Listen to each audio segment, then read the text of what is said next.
ইস্তাকমালা সিয়ামা শাহরিন, তিনি পূর্ণ মাসটাই রোজা রেখেছেন, এমন কোন মাস আমি রাসূলকে দেখি নাই, ইল্লা তবে রমাদান, রমাদানুল কারীমে তিনি পূর্ণ মাস রোজা রাখতেন।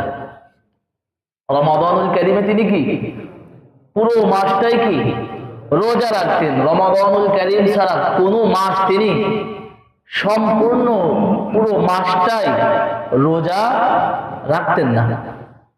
ওয়ামা রাআইতুহু আকতারা সিয়াবাম মিনহু শাবান।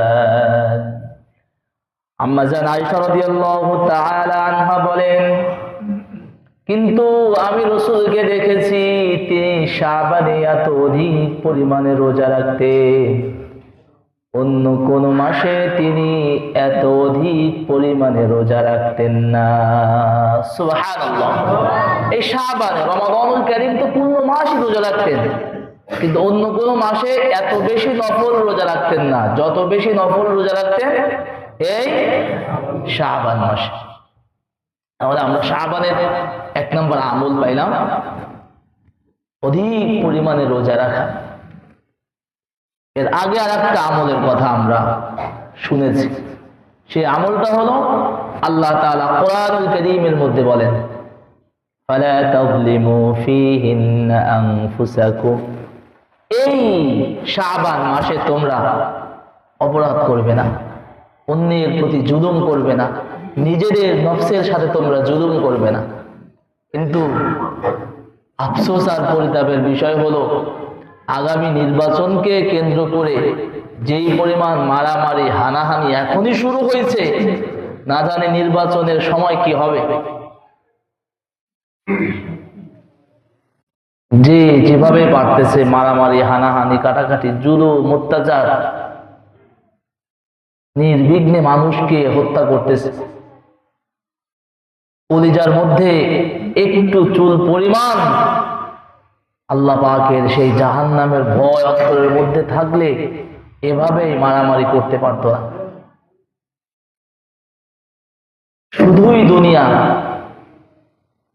শুধুই দুনিয়া, এজন্যই নির্বাচন না, সব কিছু হতে হবে একজনের জন্য। তিনি কে? চিৎকার দিয়ে বলেন না, তিনি কে? আপনার এমপি মন্ত্রী, আপনার ক্ষমতা, আপনার টাকাব্বরি, টাকা পয়সা যা কিছু, এই সব কিছু হতে হবে একজনকে কেন্দ্র করে। চিল্লায়া বলেন, তিনি কে? আল্লাহ তাআলাকে উদ্দেশ্য করে সব কিছু করতে হবে। অথচ আল্লাহ তাআলা মানুষ হত্যার জন্য নিষেধ করেছেন। বলা হয়েছে যে আসমান জমিনের সবাই একত্রিত হয়ে যদি একজন মানুষকে বিনা অপরাধে হত্যা করে, হত্যার আদেশ কি আমাদের দেশে আছে? এই নিয়ম আছে? একজন আর একজনকে হত্যা করবে এই আইন কি সরকার পাশ করেছেন নাকি? এমন কোন আইন বাংলাদেশে আছে না। তাহলে এই যে আপনি হত্যা করলেন, আল্লাহর হাবিব বলেন এই একজন ইমানদারকে হত্যার জন্য যদি আসমান জমিনে সবাই একত্রিত থাকে, সবাই যদি এই অপরাধের সাথে জড়িত থাকে, রব্বে কারীম একজন ইমানদারকে হত্যার দায়ে পুরো আসমান জমিনের সবাইকে উল্টা করে জাহান্নামের ভিতরে নিক্ষেপ করে দিবে। নাউযুবিল্লাহ। একজন ইমানদারের মূল্য তাহলে রব্বে কারীমের কাছে কত বেশি! একজন ইমানদারের মূল্য রব্বে কারীমের হাবিব মুহাম্মদ সাল্লাল্লাহু আলাইহি ওয়াসাল্লাম বলেন, আল্লাহ তাআলা কোরআনুল কারীমের মধ্যে বলেন, ওয়াল আইনা বিল আইন ওয়াল আনফা বিল আনফ ওয়াল উযুনা বিল উযুন ওয়াস সিন্না বিস সিন ওয়াল জুরুহা কিসাস। এই হত্যার বিচার হলো কেউ যদি কাউকে হত্যা করে, আমি আল্লাহ তাআলা তোমাদের জন্য এই আইন, আমি আল্লাহ তোমাদের জন্য এই বিধান আমি তোমাদেরকে জানিয়ে দিলাম। একজন ব্যক্তি যদি অন্যায়ভাবে কোনো মানুষকে হত্যা করে, তাহলে সমাজের বিচার ব্যবস্থা আমি আল্লাহ তোমাদের জন্য দিলাম যে তাকেও তোমরা হত্যা করবে। হত্যার বদলা কি? হত্যা। খুনের বদলা কি খুন। আল্লাহ বলেন নাকের বদলে না, চোখের বদলা, কানের বদলা, দাঁতের বদলে দাঁত, হত্যার বদলা কি হত্যা। যে বা যারা মানুষদেরকে হত্যা করতেছে, আপনি বিশ্বাস করেন রব্বে কারীম আপনার উপরেও এই বদলা নেওয়ার জন্য আদেশ দিয়েছে। এই জন্য প্রিয় বন্ধুরা আমার, এক নির্বাচনকে কেন্দ্র করে আজ এই পবিত্র মাসে যেই পরিমাণ মারামারি হানাহানি যা শুরু হয়েছে, প্রিয় বন্ধুরা আমার, আমরা একজন আর একজনের ভাই, মুসলমান হোক না সেই অন্য দল করে, যেই দল করুক না কেন, আপনি মাথায় রাখবেন সে আমার ভাই। এটা আপনাকে মাথায় রাখতে হবে, ভুলে গেলে চলবে না। বলতেছিলাম যে রব্বে কারীম বলেন তোমরা এই মাসগুলোতে জুলুম করবে না, মারামারি করবে না, হত্যাকাণ্ড করবে না, পাপাচার করবে না। আর এই মাসেই কি পরিমাণ মারামারি হানাহানি শুরু হয়েছে, আল্লাহ তাআলা হেফাজত করেন। বলতে তাহলে শাবানে আমরা 2 নাম্বার আমল, 1 নাম্বার আমল হলো এই শাবান মাসে কোন প্রকার অত্যাচার, জুলুম, খুন, রাহাজানি, চাঁদাবাজি এই সব কিছুকে বন্ধের আদেশ দিয়েছেন কে? আরো চিৎকার দিয়ে বলেন কে? 2 নাম্বার, নবীজি সাল্লাল্লাহু আলাইহি ওয়াসাল্লাম এই শাবানে অধিক পরিমাণে রোজা রাখতো। অধিক পরিমাণে কি রোজা রাখতো। হাদিসের মধ্যে আসছে, আবু দাউদ শরীফের হাদিস 2431 নম্বর হাদিসের মধ্যে আসছে, কানা আহাব্বুশ শুহুরি ইলা রাসূলিল্লাহি সাল্লাল্লাহু আলাইহি ওয়াসাল্লাম আন ইয়াসুমাহু শাবান। উসামা ইবনে যায়েদ রাদিয়াল্লাহু তাআলা আনহুম তিনি বলেন, লাম আরাকা তাসুমু শাহরাম মিনাশ শুহুরি মা তাসুমু মিন শাবান। আমি নবীজি সাল্লাল্লাহু আলাইহি ওয়াসাল্লামকে এই শাবানে এত অধিক পরিমাণে রোজা রাখতে দেখেছি, তিনি অন্য কোন মাসে এত বেশি রোজা রাখতো না। প্রশ্ন করলেন, ইয়া রাসূলুল্লাহ, আপনি তো অন্য কোন মাসে এত অধিক পরিমাণে নফল রোজা রাখতেন না, এই শাবানে এত অধিক পরিমাণ রোজা আপনি কেন রাখেন? নবীজি সাল্লাল্লাহু আলাইহি ওয়াসাল্লাম উত্তরে জানিয়ে দিলেন, হুয়া শারুন তু'রাফু ফীহিল আ'মাল ইলা রাব্বিল আলামিন فأحب أن يعرف عملي وأنا صائم। নবীজি সাল্লাল্লাহু আলাইহি ওয়াসাল্লাম বলেন, হুয়া শাহরুন তু'রাফু ফীহিল আমাল, এটা এমন একটা মাস যেই মাসে বান্দা বান্দীদের আমল আসমানে উঠিয়ে নেওয়া হয়। সুবহানাল্লাহ বলেন। ইলা রাব্বিল আলামিন, আল্লাহ সুবহানাহু ওয়া তাআলার কাছে এটা উঠানো হয়। ফাউহিব্বু আন ইউরাফা আমালি ওয়া আনা সাইম, আর আমি নবী পছন্দ করি যেই দিনে আমার আমলটা রব্বে কারীমের কাছে পেশ করা হবে, আমি যেন ওই সময় ওই দিনটা রোজা হালতেই থাকতে পারি। সুবহানাল্লাহ। যেই দিন আমার আমলটা রব্বে কারীমের কাছে পেশ করা হবে, যেই দিন আমার আমলটা আসমানে উঠানো হবে, আমি নবী ওই দিন রোজা রাখতে পছন্দ করি, যেন রব্বে কারীম দেখে যে আজ আমার বান্দার এই আমলগুলো আমার আসমানে উঠানো হয়েছে, দেখো বান্দা আজকেও রোজা অবস্থায় আছে। সুবহানাল্লাহ। এই জন্য আমি নবী অধিক পরিমাণে রোজা রাখাকে পছন্দ করি। সুবহানাল্লাহ। তাহলে এই মাসে আমলগুলো কি রব্বে কারীমের কাছে পেশ করা হয়, আসমানে উঠানো হয়।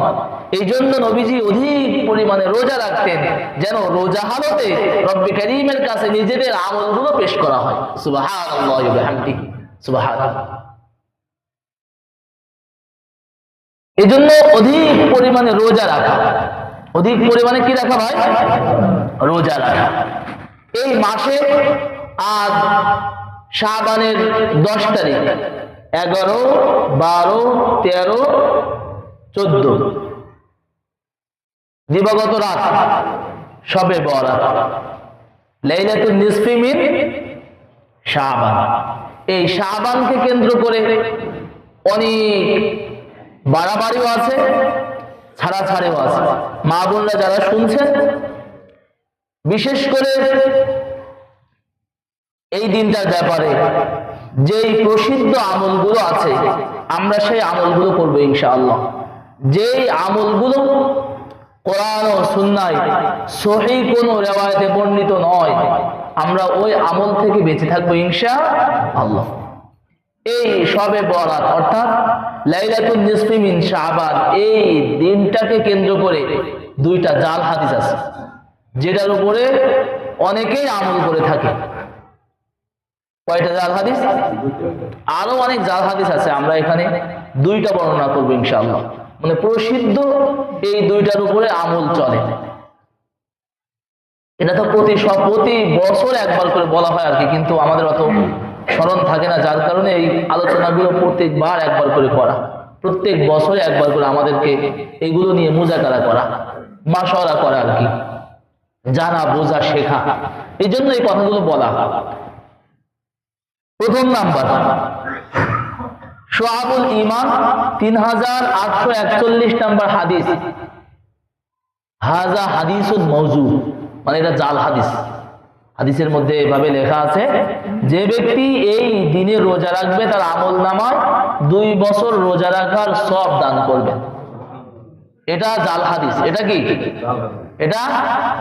এটা শুদ্ধ হাদিস না, এটা জাল হাদিস। এমন কোন হাদিস, এমন কোন সহিহ কথা কোরআন ও সুন্নায় নাই। 2 নাম্বার, ইযা কানা লাইলাতুন নিসফি মিন শাবান ফাকুমু লাইলাহা ওয়া সুমু নাহারাহা।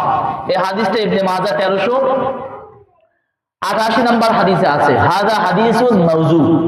এই হাদিসটাও জাল হাদিস। ইযা কানা লাইলাতুন নিসফি মিন শাবান, যখন শাবানের 14 তারিখ দিবাগত রাত উপস্থিত হয়, ফাকুমু লাইলাহা ওয়া সুমু নাহারাহা, তোমরা রাতে ইবাদত করো এবং দিনের বেলায় রোজা রাখো। এই হাদিসটা কি? জাল হাদিস। এই হাদিসটা জাল হাদিস। তাহলে এর পরিবর্তে কোন সহিহ হাদিস আছে কিনা?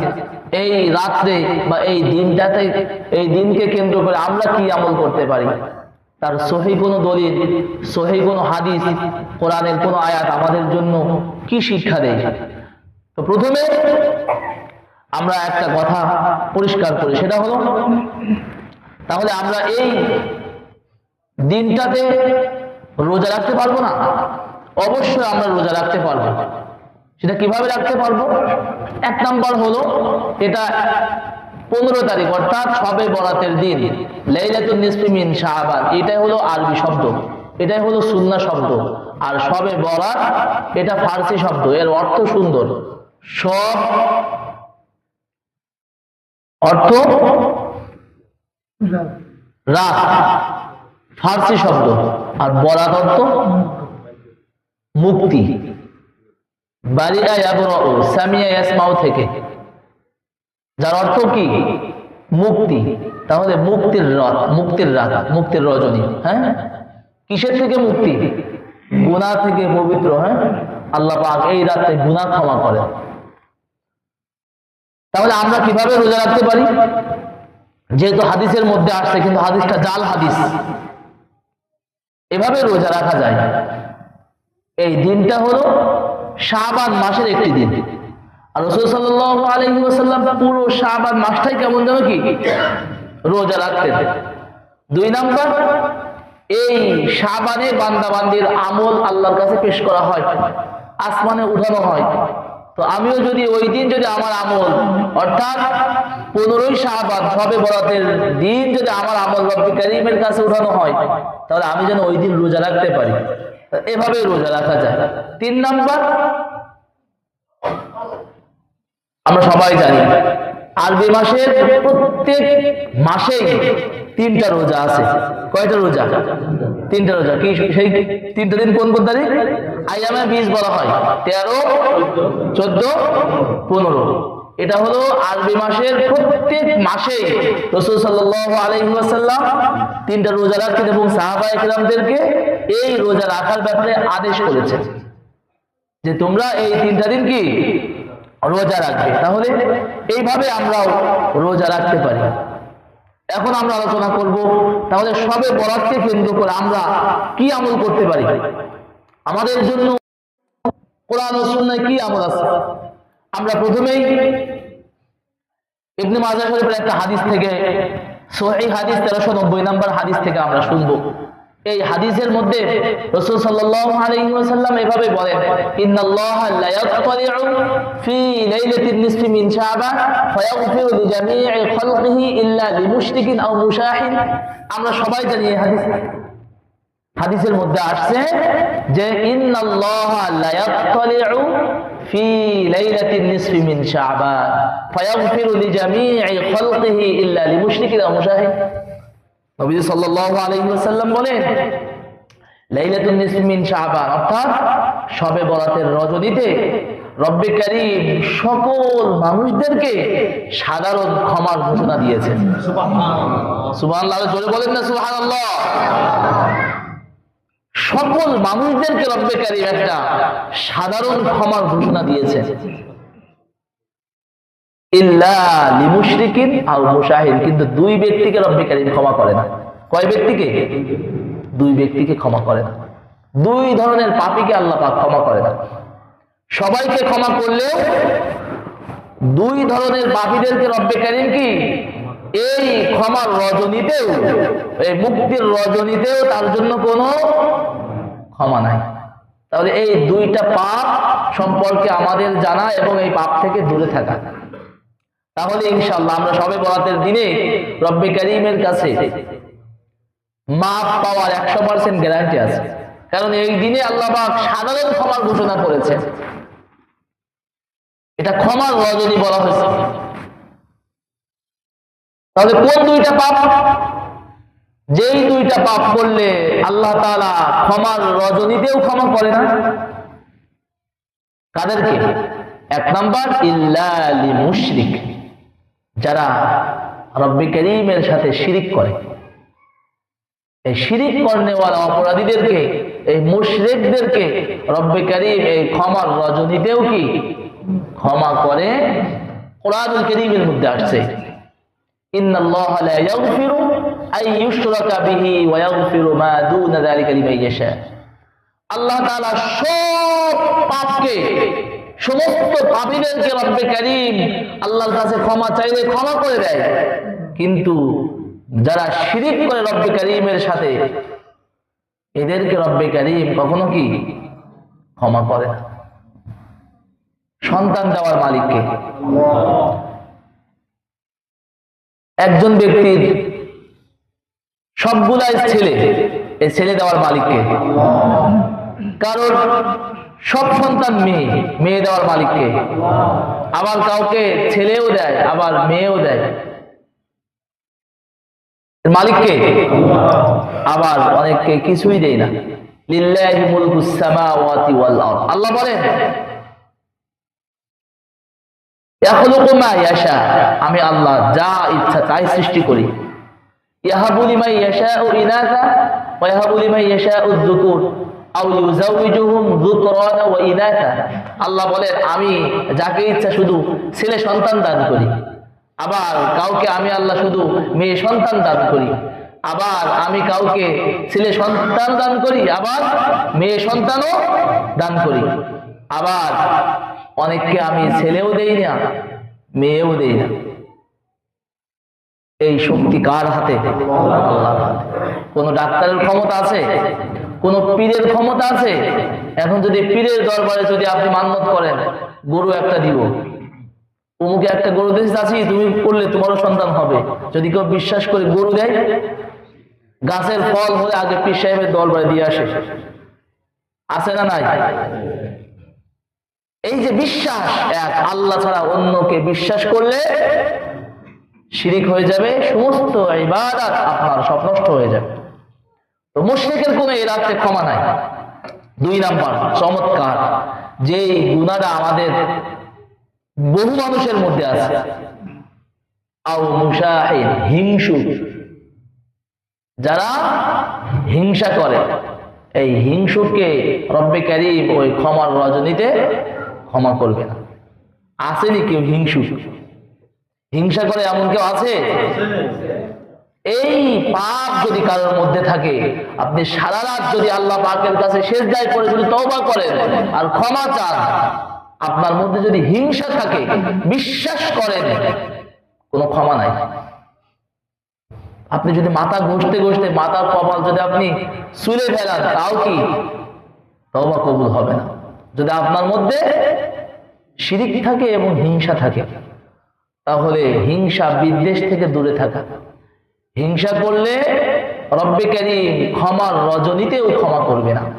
প্রিয় বন্ধুরা আমার, তাহলে শবে বরাতের রজনীতে রব্বে কারীম সাধারণ ক্ষমার ঘোষণা দিয়েছেন 2 অপরাধী ছাড়া। এক অপরাধী হলো যারা শিরিক করে, 2 নম্বর অপরাধী হলো যারা হিংসা করে। তাহলে আমরা 1 নম্বর শবে বরাতের আমল পাইলাম যে আমাদের হিংসা মুক্ত থাকতে হবে আর শিরিক মুক্ত থাকতে হবে। 2 নম্বর, আমাদের আয়েশা রাদিয়াল্লাহু তাআলা আনহা থেকে বর্ণিত হাদিস, তিরমিজি শরীফের 739 নম্বর হাদিসের মধ্যে আসছে। আমাদের আয়েশা রাদিয়াল্লাহু তাআলা আনহা বলেন যে এক রাতে আমি নবীজি সাল্লাল্লাহু আলাইহি ওয়াসাল্লামকে ঘরের মধ্যে পেলাম না। আমি রাসূল সাল্লাল্লাহু আলাইহি ওয়াসাল্লামকে খোঁজার জন্য বের হলাম। আমি যে দেখি রাসূল সাল্লাল্লাহু আলাইহি ওয়াসাল্লাম জান্নাতুল বাকিতে, রাসূল সাল্লাল্লাহু আলাইহি ওয়াসাল্লামের যেই সকল সাহাবী ইন্তেকাল করে জান্নাতুল বাকিতে শুয়ে আছে, ওই জান্নাতুল বাকিতে যে আসমানের দিকে তাকিয়ে রব্বে কারীমের কাছে দোয়া করতেছে। আম্মা জান আয়েশা রাদিয়াল্লাহু তাআলা দেখে খুব দ্রুত আবার ঘরে চলে আসলেন। রাসূল সাল্লাল্লাহু আলাইহি ওয়াসাল্লাম ঘরে ঢুকে আয়েশা রাদিয়াল্লাহু তাআলা আনহার এই যে শ্বাস প্রশ্বাসের কষ্ট, এই শব্দ শুনে বুঝতে পারছে যে হয়তো আমাকে না পেয়ে আমাকে খোঁজার জন্য বের হয়েছিল। তো রাসূল সাল্লাল্লাহু আলাইহি ওয়াসাল্লাম বললেন, আয়েশা তুমি কি এই চিন্তা করো যে আল্লাহ এবং তার রাসূল তোমার সাথে জুলুম করুক? কারণ রাসূল সাল্লাল্লাহু আলাইহি ওয়াসাল্লামের স্ত্রীগণ ছিল। ওই দিন আম্মা জান আয়েশা রাদিয়াল্লাহু তাআলা আনহার সঙ্গে থাকার ডেট ছিল, দিন ছিল। তো আম্মা জান আয়েশা রাদিয়াল্লাহু তাআলা আনহা যখন দেখলেন যে রাসূল তো নাই, ঘরে আসলো, আবার চলে গেল, কোথায় গেল? তো মহিলা মানুষ সন্দেহ হয়েছে যে নবীজি না জানি অন্য কোনো বিবির ঘরে গেল কিনা। রাসূল সাল্লাল্লাহু আলাইহি ওয়াসাল্লাম বললেন, আয়েশা তুমি কি জানো না এই দিনটা কোন দিন? এই রাত্রটা কোন রাত্র? এটা হলো লাইলাতুন নিসফি মিন শাবান। আল্লাহ সুবহানাহু ওয়া তাআলা এই রাতে কাল গোত্রের মেষপালের যত গায়ের মধ্যে পশম আছে, ওই পশম পরিমাণ বান্দা বান্দীদেরকে রব্বে কারীম ক্ষমা করে থাকে। এটা হলো সেই রজনী। তাহলে আমরা আরেকটা আমল শিখলাম যে শবে বরাতের রাত্রে লাইলাতুন নিসফি মিন শাবানের রজনীতে কবর জিয়ারত করা। কি করা? সকলেই দলবদ্ধ ভাবে না একাকী? একা একা মনে থাকবো তো ইনশাআল্লাহ। আমাদের একটা রসম আছে, গ্রামগঞ্জে দেখা যায় যে সকলেই মিলে ইবাদত বন্দেগী মসজিদে করে এরপরে দলবদ্ধ ভাবে কবর জিয়ারতের জন্য তারা বের হয়। রাসূল সাল্লাল্লাহু আলাইহি ওয়াসাল্লাম সমস্ত সাহাবায়ে কেরামদেরকে নিয়ে গিয়েছিলেন নাকি একা একা গিয়েছিলেন? গভীর রাতে একা একা চলে গিয়েছিলেন, কবর জিয়ারত করলেন। আম্মা জান আয়েশা রাদিয়াল্লাহু তাআলা আনহা থেকে ওর একটা হাদিসের, এটা শুআবুল ঈমান 3554 নম্বর হাদিসের মধ্যে আসছে। আম্মা জান আয়েশা রাদিয়াল্লাহু তাআলা আনহা বলেন যে এই লাইলাতুল নিসফি মিন শাবানে আমি দেখলাম রাসূল সাল্লাল্লাহু আলাইহি ওয়াসাল্লাম সিজদায় পড়ে আছে। এত অধিক, এত লম্বা সেজদা করতেছে। আমি মনে করলাম রাসূল সাল্লাল্লাহু আলাইহি ওয়াসাল্লামের কি ইন্তেকাল হয়ে গেল। আমি নবীজি সাল্লাল্লাহু আলাইহি ওয়াসাল্লামের পায়ের মধ্যে খুঁচা দিলাম। নবীজি সাল্লাল্লাহু আলাইহি ওয়াসাল্লাম হালকা করে পা নাড়া দিলেন। আমি বুঝলাম রাসূল সাল্লাল্লাহু আলাইহি ওয়াসাল্লাম জীবিত আছেন। এরপর আম্মা জান আয়েশা রাদিয়াল্লাহু তাআলা আনহাকে বলেন, এই রজনীতে রব্বে কারীম সকল বান্দা বান্দীদেরকে মাফ করে দিয়ে থাকেন। সুবহানাল্লাহ। এই জন্য প্রিয় বন্ধুরা আমার, সবে বরাতকে কেন্দ্র করে আমরা যে আমলগুলো শিখলাম, 1 নাম্বার শিরিক মুক্ত থাকা। কারণ এই রাত্রে রব্বে কারীম সাধারণ ক্ষমার ঘোষণা করেছেন। 2 ধরনের পাপীদেরকে রব্বে কারীম ক্ষমা করে না। 1 নাম্বার পাপ হলো শিরিক থেকে বেঁচে থাকা, শিরিক করা যাবে না। 2 নাম্বার হিংসা করা যাবে না, হিংসা থেকে বেঁচে থাকা। এরপর আমরা আমল শুনলাম কবর জিয়ারত করা। এরপর আমরা আমল শিখলাম যে নামাজ আদায় করা। এই রাত্রে কি নামাজ আদায় করা। এখন এই বিষয়ে কয়েকটা প্রশ্ন আছে। সবে বরাতকে কেন্দ্র করে অনেকেই এই প্রশ্নগুলো করে। আমরা আগেই শুনলাম যে সবে বরাত এটা কোরআন ও সুন্নাহর মধ্যে না, এটা সহিহ কথা না। সহিহ কথা হলো লাইলাতুন নিসফি মিন, এটা হলো হাদিসের মধ্যে আসছে। হাদিসের ইবারাতের মধ্যে সবে বরাত নাই। সবে বরাত এটা হলো ফারসি শব্দ, আর সুন্নাহ শব্দ হলো লাইলাতুন নিসফি মিন শাবান। সবে বরাত বললে অর্থ সুন্দর, এর জন্য এটা বলাতে কোনো সমস্যা নাই। এটা বেদাত বা হারাম না যায় এমনটা না, এটা বলা যাবে, এটা বললে সমস্যা নেই। তাদের অর্থ সুন্দর। সবে বরাত অর্থ মুক্তির রজনী, হ্যাঁ, এই জন্য এটা বলা যায়, এটা সমস্যা নেই। অনেকেই বলে যে সহিহ হাদিস তো নাই, এই যে হাদিসগুলো আছে এগুলো সব জয়ীফ, দুর্বল হাদিস। তো দুর্বল হাদিসের উপরেও আমল করা জায়েজ আছে। সমস্ত মাযহাবের ইমামগণ এই ব্যাপারে একমত যে যদি হাদিস যদি জাল না হয়, যদি দুর্বল হাদিস হয়, জয়ীফ হাদিস হয়, তবে এটার উপর আমল করা যায়। তবে এটা দিয়ে কোন ফরজ ওয়াজিব এটাকে সাব্যস্ত করা যায় না। ফরজ ওয়াজিবের জন্য সহিহ দলিল লাগে, কোরআনের আয়াত লাগে। জয়ীফ হাদিস দিয়ে কি ফরজ ওয়াজিব এগুলো সাব্যস্ত করা যায় না। আর এটা তো নফল ইবাদত, নফল ইবাদত এটা জয়ীফ হাদিস দিয়েও কি আমল করা যায়। এরপরে প্রশ্ন করে, হুজুর একত্রিত হয়ে রাত্রে মসজিদের মধ্যে আমরা ইবাদত করতে পারবো কিনা, নাকি একাকি ইবাদত করব? আমাদের হানাফি কিতাবের, হানাফি মাযহাবের একটা কিতাব আছে নূরুল ইজায়ের 95 নম্বর পৃষ্ঠার মধ্যে এইসব ফজিলতপূর্ণ রজনীতে একত্রিত হয়ে মসজিদে ইবাদত করা এটা মাকরুহ বলা হয়েছে। কি বলা হয়েছে? মাকরুহ বলা হয়েছে, অপছন্দনীয় বলা হয়েছে। এবার একটা প্রশ্ন, হুজুর এই যে আমরা নফল নামাজ পড়বো রাত্রে, নির্দিষ্ট কোন সূরা আছে কিনা? নির্দিষ্ট কোন, আমরা নফল নামাজ কোন কোন সূরা দিয়ে আদায় করব? প্রথম রাকাতে একটা সূরা ফাতিহার পরে 3 বার কুল আল্লাহু আহাদ পড়া যাবে কিনা? এরপরে সূরা ফালাক নাস পড়া যাবে কিনা? প্রত্যেক রাকাতে আসলে এইভাবে কোনো নিয়ম নাই যে প্রত্যেক রাকাতে আপনি সূরা ইখলাস 3 বার পড়বেন, না। আল্লাহ তাআলা কোরআনুল কারীমের মধ্যে বলেন ফাকরাউ মা তায়াসসারা মিনাল কোরআন, নামাজের মধ্যে তুমি যেখান থেকে তোমার কাছে সহজ মনে হয় তুমি সেখান থেকে তিলাওয়াত করো। এক সূরা আপনার এক রাকাতে বারবার পড়ার দরকার নাই, এমন কোন নিয়ম কোরআন সুন্নাহয় নাই। এরপরে সকলেই একত্রিত হয়ে ওলিয়া উলিয়াদের মাজারে কবর জিয়ারত করা যাবে কিনা? আগেই তো বললাম কবর জিয়ারত করতে হবে একা একা, দলবদ্ধভাবে কবর জিয়ারতের হাদিস নাই। হালুয়া রুটি খাওয়া যাবে কিনা? হালুয়া রুটি খাওয়া যাবে কিনা? হালুয়া রুটির ব্যাপারে তো এটাকে যদি কেউ ইবাদত মনে করে খায় তাহলে তো এটা বিদআত হয়ে যাবে। খাওয়া দাওয়া তো কোনো সমস্যা না, কিন্তু এটাকে যদি আপনি মনে করেন যেটা খেতে হয়, এই দিন না খেলে নয়, হ্যাঁ এটা খাওয়া একটা ইবাদত, তাহলে এটা কি হয়ে যাবে? মান আহদাসা ফি আমরিনা হাযা মা লাইসা মিনহু ফাহুয়া রাদ্দ। এগুলো সব বেদাত হয়ে যাবে। ইবাদত মনে করে কোনো কিছু করা যাবে না। এই আপনি গোস্ত খাইলেন নাকি পোলাও খাইলেন, কি খাইলেন, এগুলো ইবাদত না। এটা আপনার একটা শখ, ছুটির দিন, আপনি আজকে বাসায় আছেন, সকলে একত্রিত হয়ে খাওয়া দাওয়া করলেন, ইবাদত বন্দেগী করলেন, এতটুকু। কিন্তু এটাকে ইবাদত মনে করা যাবে না, এটা বেদাত হয়ে যাবে। এরপরে মহিলাদের কবর জিয়ারত করা যাবে কিনা, এই ব্যাপারে অনেকে জিজ্ঞেস করে যে হুজুর মহিলার কবর জিয়ারত করতে পারবে কিনা। রাসূল সাল্লাল্লাহু আলাইহি ওয়াসাল্লাম লানত করেছেন, লান রাসূলুল্লাহ সাল্লাল্লাহু আলাইহি ওয়াসাল্লাম যায়রাতুল কুবুর, মহিলাদের, ওই সকল মহিলা যারা কবর জিয়ারত করে তাদের উপর লানত করেছেন।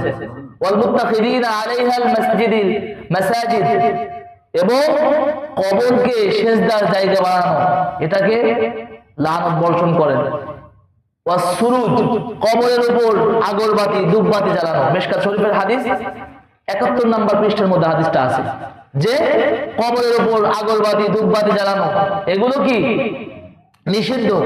এই সকল কাজ কাম যারা করবে রাসূল সাল্লাল্লাহু আলাইহি ওয়াসাল্লাম তাদের উপর লানত করেছেন।